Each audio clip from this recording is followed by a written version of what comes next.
Why did Peter deny knowing Jesus in front of a little servant? This is a real question. Peter, at the trial of Jesus, was a man who took the sword to defend him. He had been already a few hours earlier giving up his life, and he would really have given it up in an act of heroism.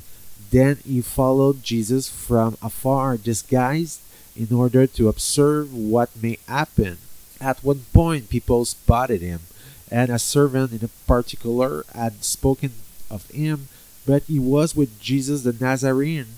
And Peter, in front of this woman, had replied, "No, no, I don't know him. I don't know him." In fact, we are there before the current psychology within man. A man has a very great force at a given moment for attack in order to defend his family, to defend his own land.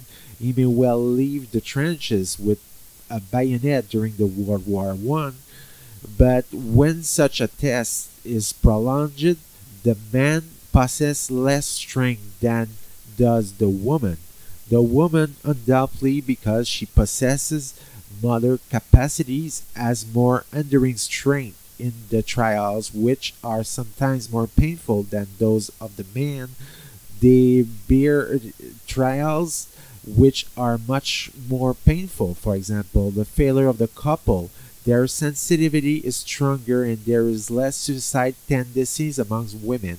When, for example, a divorce occurs, we know that women may attempt suicides, but that there are however fewer, and the rate of is 5 times more successful suicides among men.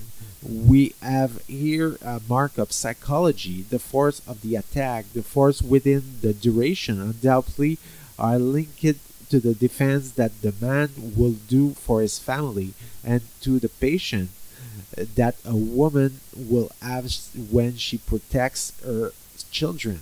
The fact remains that Peter had been facing a test of endurance.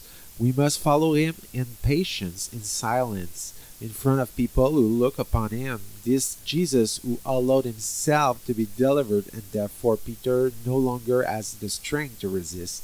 The simple look of this young woman, who is a little servant, perhaps 15 years old, had been enough to make Peter lose all his faculties. Peter had been about to deny Jesus. Jesus foretold this to him: "Before the cock crows, you will have denied me 3 times." But it's stronger than that. He had already forgotten this cautioning of Jesus. He had been overtaken by the circumstances. Now, why had Jesus allowed Peter to deny him? We wouldn't have done it. This is not true.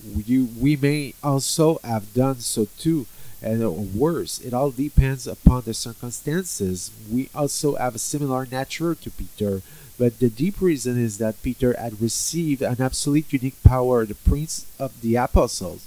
"I have prayed that your faith does not fail."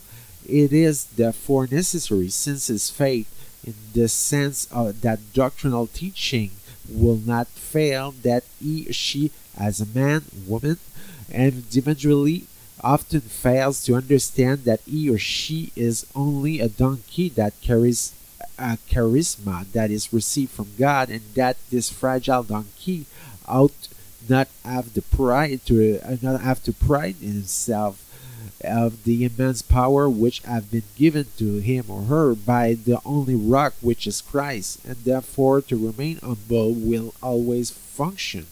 Peter emerged from this passion broken within, without illusions about himself, and he will have done a lot of nonsense, errors or fault in his life, because pride often repels. And Peter, who is a prince of the apostles, his pride will again return. So one day he will again behave badly. He proclaimed that it had been quite right at the Council of Jerusalem that one should not behave as a Jew, and he had been surprised by St. Paul behaving as a Jew. And finally, in Rome, during the Passion that had occurred under the Emperor Nero, He had attempted to save his skin miserably, disguised as a beggar by abandoning the flock of Christ. Christ had put him back on the right track to his martyrdom by appearing to him. Peter had therefore come across to the other side like a poor man with his sins and his repentance, and therefore he is Saint Peter because he was a humble man facing his own limit.